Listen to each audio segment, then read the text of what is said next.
En décembre 1975, peu de temps après leur mariage, Bill et Hillary Clinton choisirent Haïti comme destination de leur lune de miel. À l'époque, ils étaient tous deux professeurs de droit à l'université de l'Arkansas. Dans ses mémoires, My Life, Bill Clinton raconte avoir été attiré par Haïti après avoir lu sur sa culture et son histoire unique. Nous étions fascinés par le mélange de traditions africaines et françaises, et l'histoire d'indépendance d'Haïti a vraiment capté notre imagination, écrivit-il. Hillary Clinton, dans Living History, décrit leur promenade sur le Champ de Mars et leur visite au marché en fer. L'énergie était palpable. Les rues étaient remplies de gens vendant toutes sortes d'objets, allant de la ferronnerie complexe aux peintures aux couleurs vives. Leur immersion dans la culture haïtienne s'avéra déterminante. Un soir, leur guide haïtien les invita à assister à une cérémonie vaudou à Carrefour, dans la banlieue de Port-au-Prince. Hillary décrivit plus tard cette expérience dans des interviews comme envoûtante et profonde. La cérémonie, avec ses tambours rythmés et son intensité spirituelle, leur offrit un aperçu des racines africaines profondément ancrées dans la culture haïtienne. Les Clinton furent particulièrement séduits par l'art haïtien. Le couple s'initia également à la cuisine haïtienne, dépassant le menu de leur hôtel pour goûter à la cuisine de rue et aux restaurants locaux. Ils découvrirent pour la première fois le pickles et le griot dans un petit restaurant de Pétionville. Et Hillary souligna dans ses écrits à quel point ce condiment épicé à base de choux est resté un souvenir marquant de leur séjour. Parmi leurs plats préférés figuraient le lambi en sauce créole et le diri akepois, riz et haricots, qu'ils continuèrent à chercher dans les restaurants haïtiens aux États-Unis des années plus tard. Lorsque ces deux touristes et jeunes mariés quittèrent Haïti en 1975 pour retourner dans leur pays, ils étaient loin de s'imaginer à quel point, des décennies plus tard, ils allaient bouleverser, pour le meilleur ou pour le pire, la vie politique et économique de ce pays caribéen.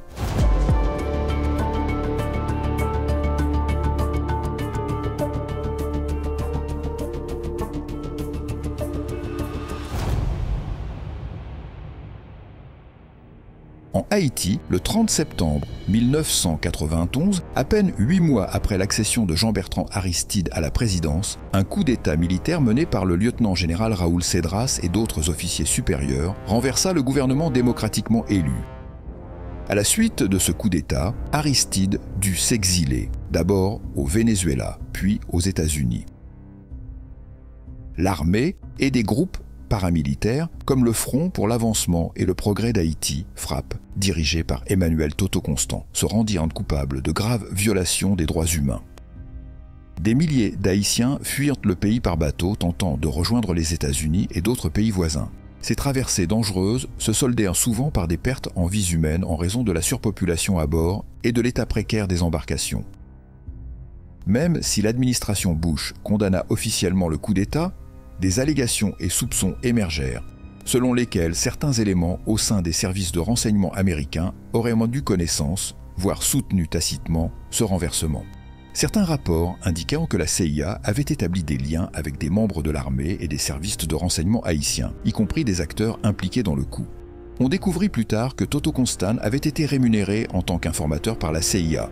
Par ailleurs, George Bush n'était pas pleinement disposé à rétablir Aristide au pouvoir. Au sein de l'administration Bush, on nourrissait des doutes quant à l'orientation politique d'Aristide. Certains responsables le voyaient comme un communiste au penchant autoritaire, susceptible de déstabiliser les intérêts américains dans la région. Hi, what's your name? Brenda Bethany. Good, I'm Governor Clinton. Do I need to get one of these? Alors que la crise haïtienne s'intensifiait, la campagne présidentielle américaine battait son plein. Le candidat démocrate et gouverneur de l'Arkansas, William Jefferson Clinton, affrontait le républicain sortant George Bush. Clinton adoptait une approche totalement différente de la situation haïtienne. Clinton dénonça la politique de l'administration Bush consistant à intercepter en mer les réfugiés haïtiens et à les renvoyer de force en Haïti sans véritable examen de leur demande d'asile. Sending them back to Haiti under the circumstances which have prevailed for the last year was an error. And so I will modify that process. Il estimait que cette pratique violait les principes humanitaires internationaux et privait les réfugiés de leur droit de chercher asile contre des persécutions politiques. Il préconisait une approche plus humaine, permettant aux réfugiés haïtiens de faire valoir leur demande d'asile. Il insista sur la nécessité pour les États-Unis de respecter leurs obligations morales et juridiques au regard du droit international, notamment la Convention de 1951 relative au statut des réfugiés et le protocole de 1967 qui interdisent de renvoyer des personnes vers des pays où elles pourraient subir des persécutions. Clinton souligna également l'importance de rétablir le gouvernement démocratiquement élu de Jean-Bertrand Aristide. Il critiqua l'administration Bush pour son manque de détermination à faire pression sur la junte militaire haïtienne pour qu'elle abandonne le pouvoir. Sans prôner explicitement une intervention militaire pendant sa campagne, Clinton laissa entendre que toutes les options devaient être envisagées pour rétablir la démocratie, montrant une volonté de prendre des mesures plus fermes si nécessaire. Pardonnez-moi de vous interrompre. L'Ohio tombe pour Bill Clinton. Selon notre estimation de CBS News, c'est tout. Jeu, set et match, c'est fini. Nous aurons un nouveau président des États-Unis. Clinton remporta finalement l'élection et devint le 42e président des États-Unis. Son administration se trouva confrontée à d'importantes difficultés pour résoudre la crise haïtienne. Au sein du gouvernement américain et parmi les conseillers de Clinton, il n'y avait pas de position unanime au sujet d'Haïti. Les services de renseignement voyaient Aristide comme instable, tandis que d'autres responsables doutaient de l'efficacité d'une intervention. Clinton dut donc se confronter à la réalité de ses fonctions présidentielles, contrastant avec les promesses faites durant sa campagne sur la crise haïtienne. Il continua même la politique de l'administration Bush, consistant à intercepter les réfugiés haïtiens en mer et à les renvoyer en Haïti sans examen de leur dossier d'asile. Et ensuite, vous savez ce qui s'est passé pendant la campagne. Clinton a critiqué l'administration Bush pour la gestion de la question des réfugiés et a dit qu'il ferait quelque chose de plus activiste. Puis, avant d'entrer en fonction, mais après avoir été élu, il s'est ravisé parce que ses conseillers lui ont dit qu'il allait provoquer un afflux de réfugiés. Par la suite, des réfugiés haïtiens furent détenus à la base de Guantanamo, à Cuba. Il nomma Lawrence Pezzullo comme envoyé spécial en Haïti pour mener les efforts diplomatiques. Le 16 juin 1993, les États-Unis soutinrent l'adoption de la résolution 841 du Conseil de sécurité de l'ONU, imposant un embargo sur le pétrole et les armes en Haïti. Le premier succès majeur de Clinton dans le dossier haïtien fut l'accord de Governor's Island. Bien qu'Aristide ait refusé de rencontrer le général Cedras, un accord fut finalement trouvé et signé le 3 juillet 1993. Cet accord prévoyait les mesures suivantes pour rétablir l'ordre constitutionnel. Le retour d'Aristide en Haïti au plus tard, le 30 octobre 1993. Une amnistie pour les infractions politiques commises pendant la période du coup. La démission de Cedras et d'autres chefs militaires. Le déploiement d'une mission des Nations Unies en Haïti pour aider à la réforme de la police et de l'armée. À la suite de cet accord, l'administration Clinton soutint la levée des sanctions de l'ONU en guise de geste de bonne volonté envers la junte militaire. Le 11 octobre 1993, l'USS Harlan County accosta à Port-au-Prince avec à son bord 200 ingénieurs et militaires américains et canadiens chargés de préparer l'arrivée des missions des Nations Unies dans le pays. Des paramilitaires et des manifestants haïtiens, y compris des membres du FRAP, menacèrent les forces venues à bord. Cette intimidation empêcha le débarquement du navire. L'administration Clinton, rendue prudente par les récentes pertes en Somalie, ordonna le retrait du navire. Ce repli, en plus d'être humiliant pour Clinton, provoqua l'échec de l'accord de Governor's Island et marqua un tournant dans la crise. Cedras et ses alliés en conclurent qu'ils pouvaient défier la pression internationale, tandis qu'Aristide se convainquit que seule une intervention militaire pourrait le rétablir au pouvoir. Face à l'effondrement de l'accord de Governor's Island, les États-Unis imposèrent des sanctions économiques visant à faire plier l'armée haïtienne. Toutefois, ces mesures pénalisèrent surtout la population haïtienne et n'obtinrent pas l'effet politique escompté. Au début de l'année 1994, il devint clair qu'une résolution pacifique serait impossible sans une action décisive des États-Unis. L'échec des sanctions, la rupture des efforts de réconciliation et la pression croissante des partisans d'Aristide aux États-Unis poussèrent l'administration Clinton à envisager une intervention militaire. Le 15 septembre 1994, le président Clinton s'adressa à la nation par un discours télévisé pour expliquer la gravité de la situation et la possibilité d'une intervention militaire, si la voie diplomatique échouait. My fellow Americans, tonight I want to speak with you about why the United States is leading the international effort, mes compatriotes américains. Ce soir, je veux vous parler des raisons pour lesquelles les États-Unis dirigent l'effort international pour rétablir un gouvernement démocratique en Haïti. Les dictateurs d'Haïti, dirigés par le général Raoul Cedras, contrôlent le régime le plus violent de notre hémisphère. Depuis 3 ans, ils ont rejeté chaque solution pacifique proposée par la communauté internationale. Ils ont rompu un accord qu'ils avaient conclu pour céder le pouvoir. Ils ont brutalisé leur peuple et détruit leur économie. Et pendant 3 ans, nous et d'autres nations avons travaillé sans relâche pour trouver une solution diplomatique, seulement pour voir les dictateurs rejeter chaque proposition. Maintenant, les États-Unis doivent protéger nos intérêts pour arrêter les atrocités brutales qui menacent des dizaines de milliers d'Haïtiens, pour sécuriser nos frontières, préserver la stabilité et promouvoir la démocratie dans notre hémisphère, et pour maintenir la fiabilité des engagements que nous prenons et que d'autres prennent envers nous. Plus tôt aujourd'hui, j'ai ordonné au secrétaire à la Défense Perry de mobiliser le personnel de réserve militaire nécessaire pour soutenir les troupes américaines dans toute action que nous pourrions entreprendre en Haïti. J'ai également ordonné l'envoi de 2 porte-avions, l'USS Eisenhower et l'USS America, dans la région. J'ai donné ces ordres après avoir pleinement pris en compte ce qui est en jeu. Le message des États-Unis aux dictateurs haïtiens est clair. Votre temps est écoulé. Partez maintenant ou nous vous chasserons du pouvoir. Leave now, or we will force you from power.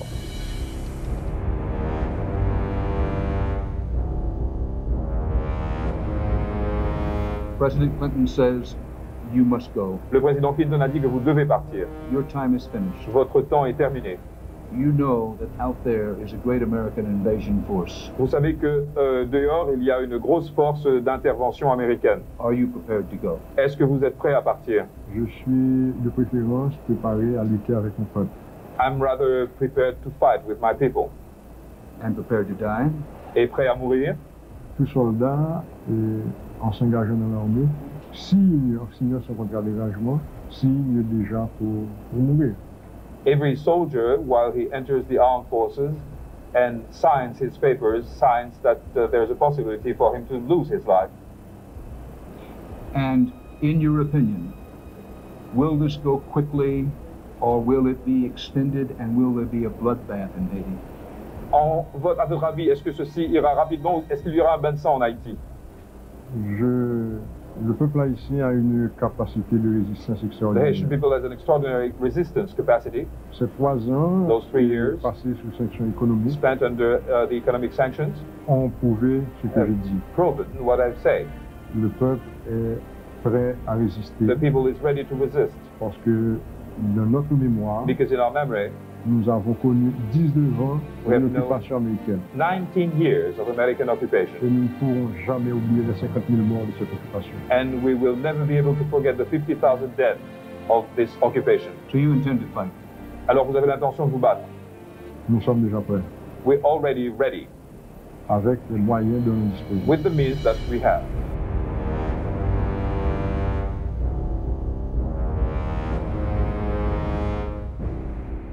Dans une ultime tentative de règlement négocié, Bill Clinton dépêcha une délégation de haut niveau pour rencontrer Cedras.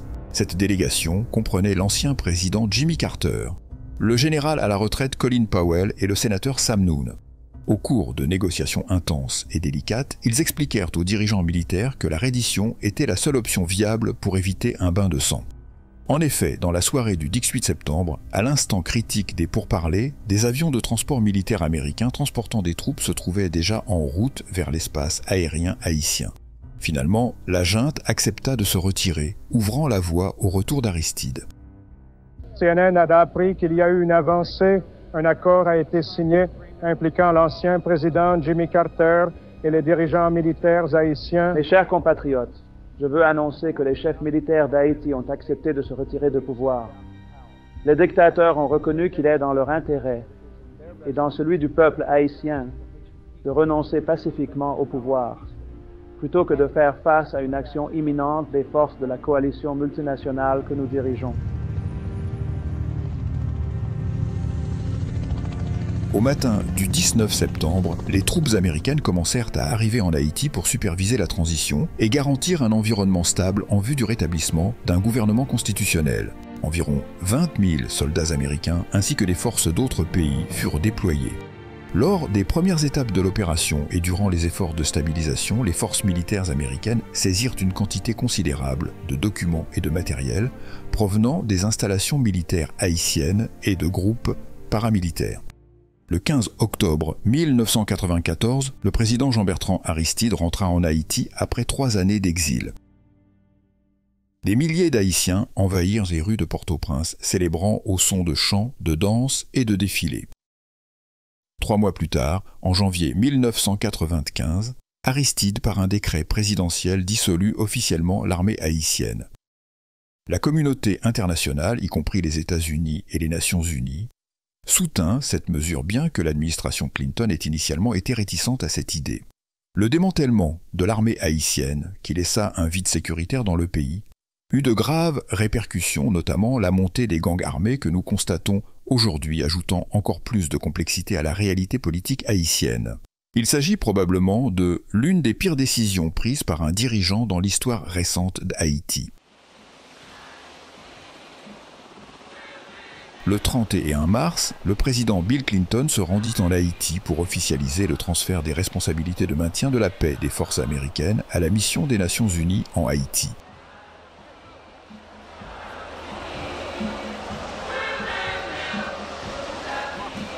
Est-ce que nous t'arrêtons tendez président Clinton? Mais d'abord, est-ce que nous, côté président Clinton? Bon ici, côté lié. Longer douette, longer même montrez côté lié. Si nous, tout bon, bat un gros bravo pour lui, vous entendez? Un gros tonton bravo. Président Clinton, non, tout Haïtien qui vivent dans le monde, Haïtien qui vivent dans le 10e département, et Haïtien qui ici là avec, parce que nous comptons, nous contentons là, va, là, seulement, parce que nous seuls nous faibles, ensemble nous forts, ensemble, nous c'est la valace. Ready for you. Ready for you. Ready for you.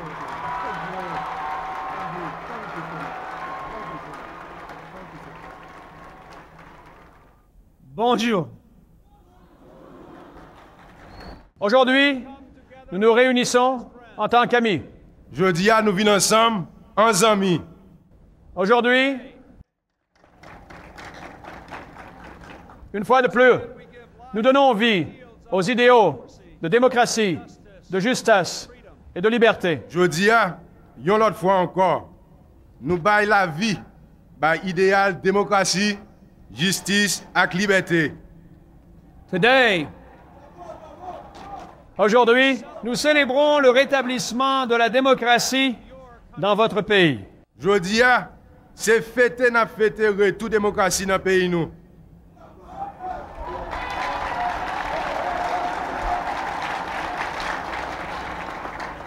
Les tâches à venir ne seront pas faciles. Le travail qui attend nous, pas facile. La démocratie ne coule pas naturellement comme les rivières. Et la prospérité ne jaillit pas pleinement de la terre. La justice ne fleurit pas du jour au lendemain. La démocratie pas couler même genre de l'eau dans la rivière. La richesse pas levée comme ça, soit dans la terre. Justice non plus, pas fait fleur. Pour les atteindre, vous devez travailler dur. Vous devez avoir de la patience.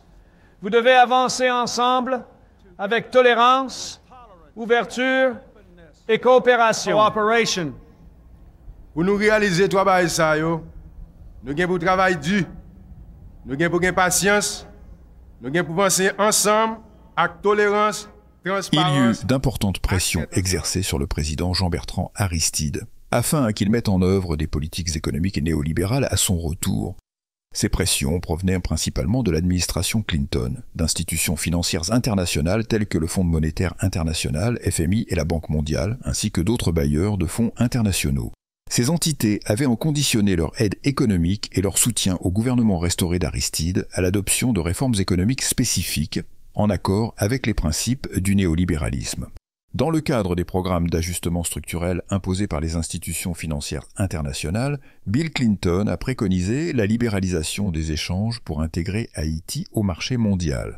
Concrètement, l'administration Clinton a fait pression pour une réduction importante des droits de douane sur le riz américain.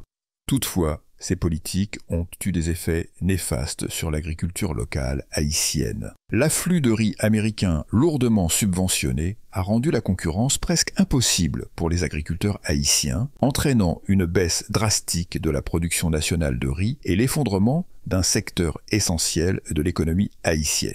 En mars 2010, lors d'une audition devant la Commission des Relations étrangères du Sénat des États-Unis à la suite du séisme dévastateur en Haïti, Bill Clinton, alors envoyé spécial des Nations Unies pour Haïti, présenta des excuses publiques pour les politiques commerciales qu'il avait soutenues pendant sa présidence. Jusqu'à l'année dernière, donc, nous avons commencé à reconsidérer cela, que nous, les pays riches, qui produisent beaucoup de nourriture, devrions la vendre aux pays pauvres et les soulager de la charge de produire leur propre nourriture, afin qu'ils puissent heureusement sauter directement dans l'ère industrielle. Cela n'a pas fonctionné. Cela a peut-être été bon pour certains de mes agriculteurs en Arkansas, mais ça n'a pas fonctionné. C'était une erreur à laquelle j'ai participé. Je ne blâme personne. C'est moi qui ai fait cela. Je dois vivre chaque jour avec les conséquences de la perte de la capacité de produire une récolte de riz en Haïti pour nourrir ces gens à cause de ce que j'ai fait. Personne d'autre. Preserve, protect, and defend the Constitution of the United States. So help you God? So help me God. Congratulations, Mr. President. All the best wishes. Lorsque Hillary Clinton devint secrétaire d'État des États-Unis en janvier 2009, sous la présidence de Barack Obama, l'administration fit de la réengagement dans la région des Amériques, notamment en Haïti, une priorité. Elle décida délibérément de placer le développement d'Haïti au rang de priorité majeure de sa politique étrangère. Elle voyait dans ce pays un laboratoire offrant une opportunité unique de tester de nouvelles approches de développement grâce à sa proximité géographique avec les États-Unis, un concept qu'elle appelait la force de la proximité. Dans l'esprit de Clinton, Haïti devait devenir le terrain d'essai de sa vision de la puissance américaine. Nous allons discuter des moyens par lesquels, avec la communauté internationale, nous pouvons aider à soutenir Haïti et le peuple haïtien. Nous voulons travailler avec eux alors qu'ils continuent à construire une dynamique démocratie et une économie en croissance. Et je sais que le président Obama partage mon engagement à vous aider, Monsieur le Président, à travailler au nom de votre peuple. Welcome. Thank you very much. Thank you. Thank you very much. Thank you all. Pour piloter cette ambitieuse initiative, Hillary Clinton nomma sa chef de cabinet Cheryl Mills, responsable du projet Haïti. Mills fut chargé de coordonner les actions de divers organismes gouvernementaux américains, d'organisations internationales et de partenaires du secteur privé pour reconstruire l'économie et les infrastructures d'Haïti.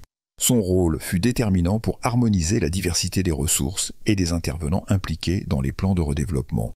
À ses côtés figurait l'ancien président Bill Clinton, nommé en 2009 par l'ONU en tant qu'envoyé spécial pour Haïti. Ce dernier devait tirer parti de son influence internationale pour attirer aide et investissement en faveur du pays. L'approche de Clinton mettait l'accent sur l'autonomisation économique en encourageant l'investissement dans des secteurs clés pour créer des emplois et stimuler la croissance, afin de réduire la pauvreté.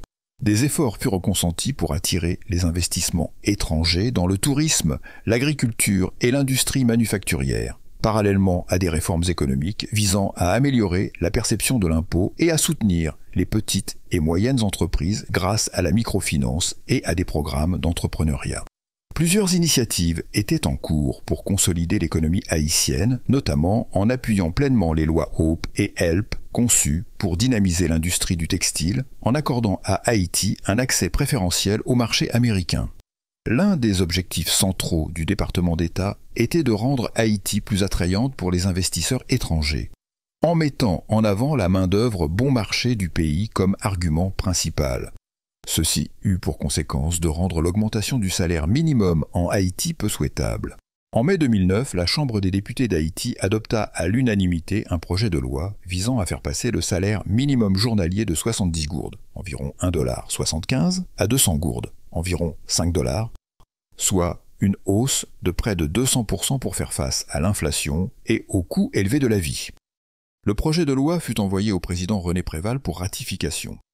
Le président Préval hésita à le promulguer, inquiet qu'une augmentation aussi importante n'entraîne la fermeture d'usines, la suppression d'emplois et ne dissuade l'investissement étranger, notamment dans le secteur du textile. Le 14 juillet, le président Préval proposa un compromis. Un système de salaire minimum à 2 niveaux, fixant à 125 gourdes par jour, environ 3,13 $, le salaire des travailleurs du secteur textile tourné vers l'exportation, et à 200 gourdes par jour celui des autres secteurs, avant de soumettre le texte amendé au Parlement.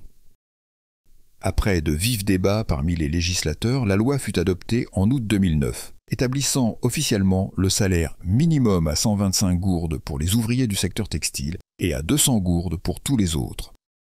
En 2011, Wikileaks publia une série de câbles diplomatiques confidentiels en provenance de l'ambassade des États-Unis à Port-au-Prince.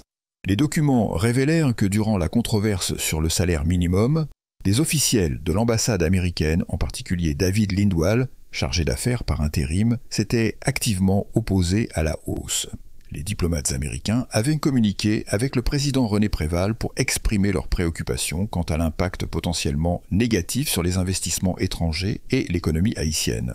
On redoutait qu'un salaire plus élevé puisse réduire la compétitivité et inciter les entreprises à se délocaliser vers d'autres pays.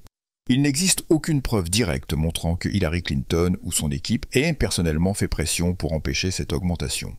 Toutefois, étant donné que l'ambassade des États-Unis agit sous l'autorité du département d'État, il est peu probable que les diplomates américains aient abordé un sujet aussi sensible auprès du président Préval sans l'aval de leur boss.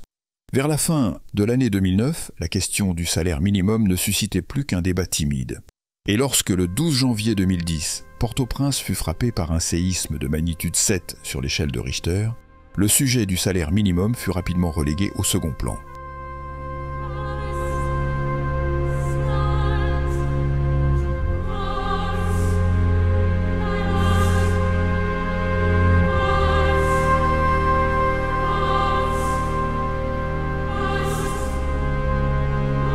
Au milieu du chaos et du désespoir, le monde se tourna vers Haïti, où un acteur de premier plan émergea dans la coordination de l'aide internationale. L'ancien président américain Bill Clinton. Avant même le tremblement de terre, Bill Clinton avait déjà été nommé, en mai 2009, envoyé spécial des Nations Unies pour Haïti. Après la catastrophe, son implication s'intensifia. La crise mobilisa des organisations internationales, des multinationales, des ONG et des personnalités du monde entier. La Conférence internationale des donateurs pour un nouvel avenir pour Haïti se tint au siège des Nations Unies, à New York, le 31 mars 2010. Les donateurs promirent un total de 9,9 milliards de dollars pour la reconstruction d'Haïti sur 3 ans, dont environ 5,3 milliards destinés aux 18 premiers mois.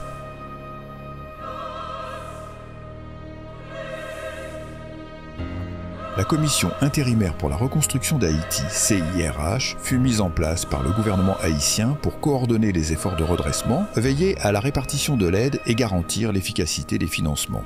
Elle était coprésidée par Bill Clinton et le premier ministre haïtien Jean-Max Bellerive. Certains se demandèrent sur quelle base légale s'appuyait la participation d'un étranger à un organisme du gouvernement haïtien, mais l'urgence de la situation relégua ces interrogations au second plan. À la demande du président Barack Obama, le Clinton Bush Haiti Fund vit également le jour pour rassembler les efforts des ex-présidents Clinton et George W. Bush en vue de mobiliser le soutien et les ressources dont Haïti avait tant besoin. Par ailleurs, la Fondation Clinton élargit ses initiatives en Haïti, notamment dans le domaine du développement durable et de l'éducation. Certains succès furent observés dans le cadre de la reconstruction. Le parc industriel de Caracol, dans le nord du pays, devint un projet phare. Son objectif était de stimuler la croissance économique et de fournir des emplois, attirant des investisseurs internationaux et créant des milliers de postes pour les Haïtiens. Des améliorations d'infrastructures eurent lieu dans diverses régions, avec la réfection de routes et la construction de nouvelles écoles et de nouveaux hôpitaux. L'influence de Clinton contribua aussi à l'allègement de la dette pour Haïti, comprenant l'annulation des dettes que le pays avait auprès des États-Unis, du Canada et de la France, libérant ainsi des ressources pour le développement interne. Il milita en faveur du relèvement agricole, soutenant des programmes pour renforcer la sécurité alimentaire et la productivité dans le secteur. L'engagement de Clinton maintint une attention internationale continue sur la situation haïtienne, stimulant l'aide, le bénévolat et l'intérêt mondial pour les problèmes du pays. Malgré certains progrès, l'ensemble des efforts internationaux en Haïti menés entre autres par Bill Clinton et la secrétaire d'État américaine Hillary Clinton se heurta à divers problèmes. Échecs, accusations de favoritisme et même soupçons de corruption, suscitant d'importantes critiques. Alors que des personnes mouraient en Haïti, les initiés de Clinton triaient les demandes des amis de Bill ou de William Jefferson Clinton VIP afin que leurs intérêts commerciaux ou contrats reçoivent un traitement très spécial, tandis que ceux qui n'étaient pas des amis spéciaux seraient mis définitivement de côté. De nombreux Haïtiens et observateurs internationaux dénoncèrent le manque de transparence et d'efficacité de la CIRH. On reprocha à la commission de manquer de représentants haïtiens et de prendre des décisions sans consulter suffisamment les communautés locales. Des rapports indiquèrent qu'une part significative de l'aide n'était pas parvenue aux plus vulnérables, causant frustration et désillusion. À peine 3,5 milliards de dollars furent effectivement versés lors des premières années d'après-séisme, un montant bien inférieur aux promesses initiales. Une grande partie des sommes allouées fut gérée par des organisations internationales, des ONG et des prestataires étrangers, plutôt que de passer par les institutions ou le gouvernement haïtien. Selon certains rapports, moins de 10% des fonds ainsi déboursés furent dirigés vers l'État haïtien.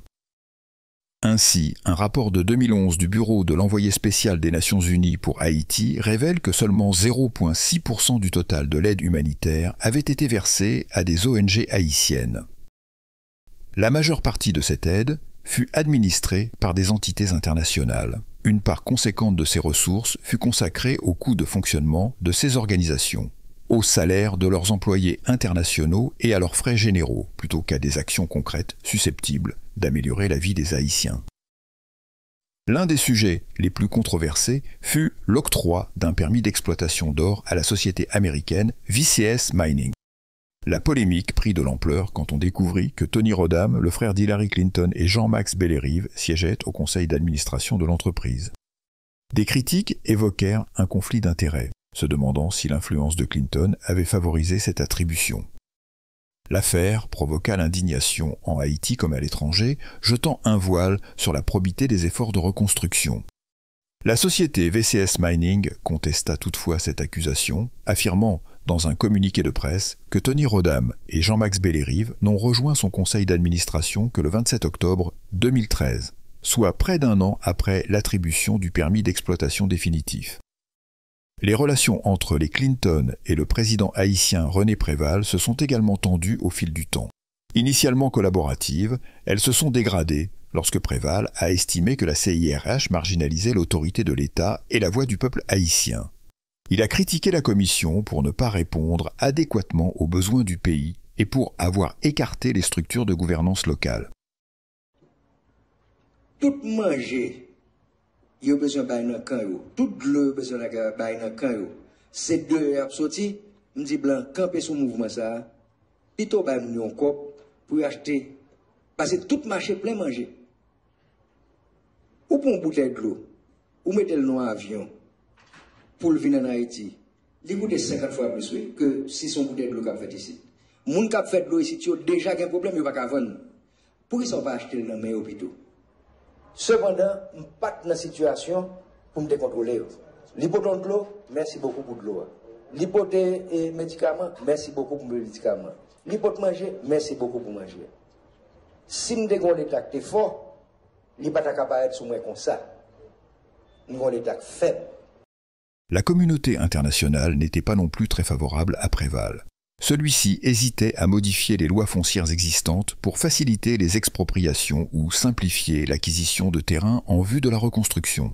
De nombreux partenaires internationaux considéraient cette position comme un frein majeur à une reconstruction efficace. Ils affirmaient que l'impossibilité d'acquérir rapidement et légalement des terrains retardait, voire bloquait, la mise en œuvre de projets d'infrastructures essentielles, de logements et d'autres actions indispensables. Préval était très prudent dans sa façon de gouverner.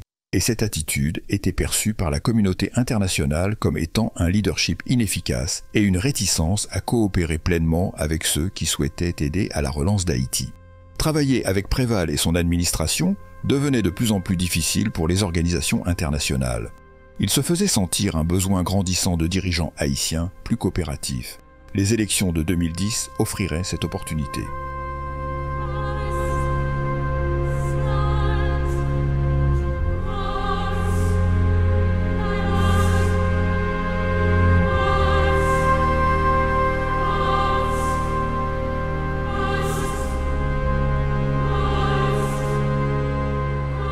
Malgré la crise humanitaire, la communauté internationale insistait sur la tenue d'élections pour garantir la stabilité politique et la continuité de la gouvernance.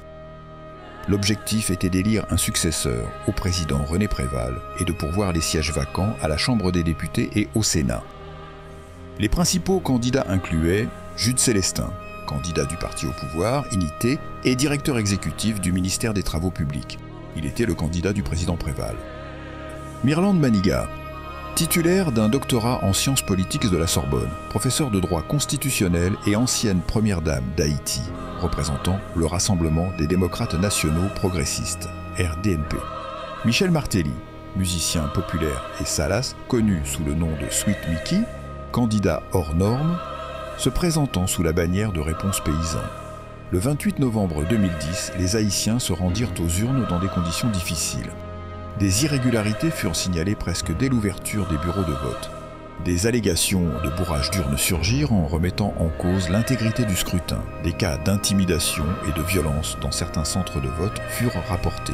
À la mi-journée, plusieurs candidats à la présidence, alarmés par l'ampleur des problèmes, réclamèrent l'annulation du vote, considérant que le processus était entaché de fraude et d'injustice.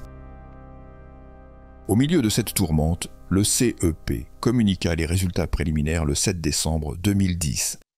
Mirland Maniga était en tête avec 31,4% des suffrages, suivi de Jude Célestin, 22,5%, et de Michel Martelly, 21,8%. D'après ces chiffres, Maniga et Célestin devaient accéder au second tour. Toutefois, le faible écart qui excluait Martelly provoqua de vives accusations de fraude. Les partisans de Martelly descendirent en masse dans les rues, convaincus que le scrutin avait été manipulé par le parti au pouvoir. Des observateurs internationaux, dont l'Organisation des États américains, OEA, exprimèrent de sérieuses inquiétudes quant au déroulement de l'élection. Face à la crise, René Préval sollicita un examen indépendant de la part de l'OEA. L'organisation recommanda que Mirland Maniga et Michel Martelly se qualifient pour le second tour, excluant ainsi Jude Célestin. Cette décision imposée aux autorités haïtiennes aggrava encore les relations entre Préval et la communauté internationale, entre Préval et les Clinton. Pour le contraindre à accepter la décision internationale, le département d'État américain révoqua les visas de certains officiels haïtiens et agita même la menace d'un embargo.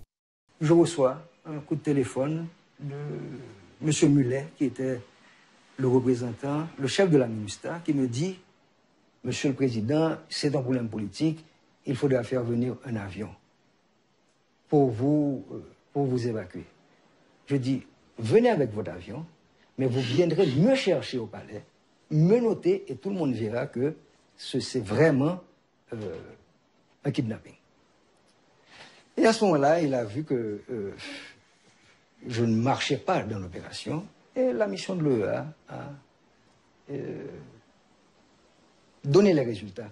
Et lorsque la mission est venue, j'ai fait venir ce monsieur. Je lui ai dit, le problème est résolu. Il m'a dit, non, le problème n'est pas résolu, parce que si l'OEA ne va pas dans le sens des recommandations de la mission américaine, nous n'allons pas accepter le résultat des élections. Je lui ai dit, mais quel que soit le candidat qui passe, il passe. Il dit, oui, mais nous ne voulons pas de ce résultat-là. Je lui ai dit, mais pourquoi vous faites des élections ?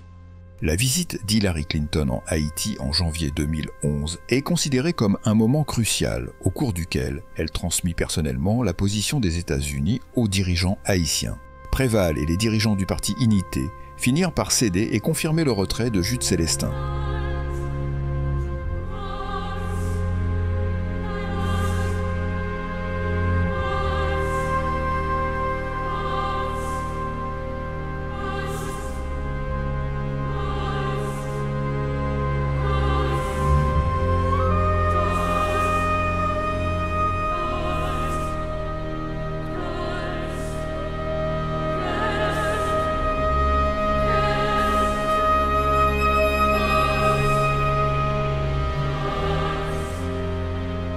Après plusieurs reports, le second tour eut lieu le 20 mars 2011. Michel Martelly l'emporta avec 67,6% des suffrages.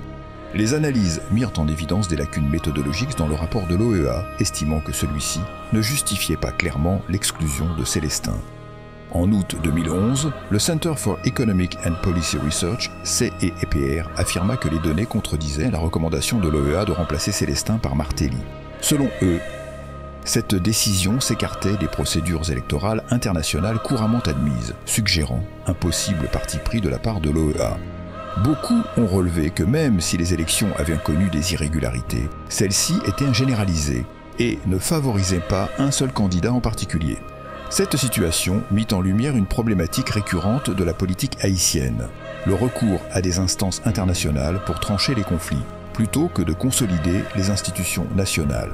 Et trop souvent, les hommes et femmes politiques haïtiens recherchent eux-mêmes l'intervention étrangère dans des affaires internes de la nation ou pour résoudre des crises à court terme, négligeant le fait qu'ils compromettent l'autonomie et les intérêts nationaux sur le long terme. Bill Clinton accorda une interview au Miami Herald en janvier 2020, dans laquelle il répondit aux accusations liées aux fonds dépensés en Haïti après le séisme de 2010. Beaucoup de gens semblent penser que notre groupe, la Commission de reconstruction, recevait de l'argent. Nous ne l'avons pas fait. Nous n'avons jamais accepté de dons. Les donateurs ont déposé leur argent dans un compte spécial de la Banque mondiale. Et ensuite, lorsque la CIRH a approuvé les dépenses, alors la proposition a été financée par des fonds provenant de la Banque mondiale. Ce que nous avons fait, c'est qu'une fois que la Banque mondiale a débloqué l'argent pour un projet approuvé, nous avons dit, voici le projet, voici la somme, voici qui a reçu l'argent. Et ensuite, après que l'argent a été dépensé, nous avons eu un audit après action qui évaluait comment il avait été dépensé. Et c'est ce que nous avons fait les 2 années où j'ai été coprésident de la commission intérimaire pour la reconstruction d'Haïti avec les premiers ministres des gouvernements de Préval et Martelly. C'est ce que nous avons fait. Et nous avions ces rapports et les gens peuvent les trouver, les lire. Tout est dans le domaine public. Mais je n'ai jamais touché cet argent. J'ai toujours été surpris que des gens le suggèrent. Je le crois encore. Si vous voulez construire une société moderne, vous devez avoir un système de titrage foncier. J'aime toujours le pays. Et j'aime les gens. Et je pense qu'ils sont très intelligents. Pour moi, une métaphore pour la possibilité d'Haïti reste la citadelle. Nous voici après 200 ans, ou presque 200 ans, et c'est toujours le bâtiment le plus impressionnant des Caraïbes. Et je ne pense pas que ce pays réalisera jamais tout son potentiel, jusqu'à ce qu'il mette en place des systèmes qui rassemblent tout le monde et prennent de bonnes décisions de manière ouverte et honnête. Mais je le referai demain, même avec toutes les fausses accusations portées contre moi et tout ça. J'aime juste l'endroit, j'aime les gens, et je ne supporte pas de voir un potentiel non réalisé. Et je crois que beaucoup des problèmes d'Haïti sont historiquement venus de personnes extérieures et intérieures essayant de profiter des gens et de leurs ressources. Et je pense que c'est un moment très important pour nous de tenter de le reconstruire. Quand Hillary et moi sommes allés en Haïti pour une lune de miel retardée en 1975, je suis tombé amoureux de cet endroit. J'ai toujours aimé les gens, j'ai trouvé beaucoup d'entre eux que j'admire. J'ai toujours pensé qu'il était paralysé par un système politique, moins digne que le meilleur de ses habitants. C'est un travail en cours. Nous devrons attendre et voir ce qui se passe, mais c'est très, très mauvais maintenant, tous ces problèmes. Et ce serait une tragédie de laisser tomber à cause du peuple et de son histoire. Ils ont surmonté tant de choses. Et pourtant, comme la plupart des gens, ils vivent avec beaucoup de blessures auto-infligées. Et nous devons simplement, soit nous allons nous améliorer, soit nous ne le ferons pas. J'espère que nous allons nous améliorer.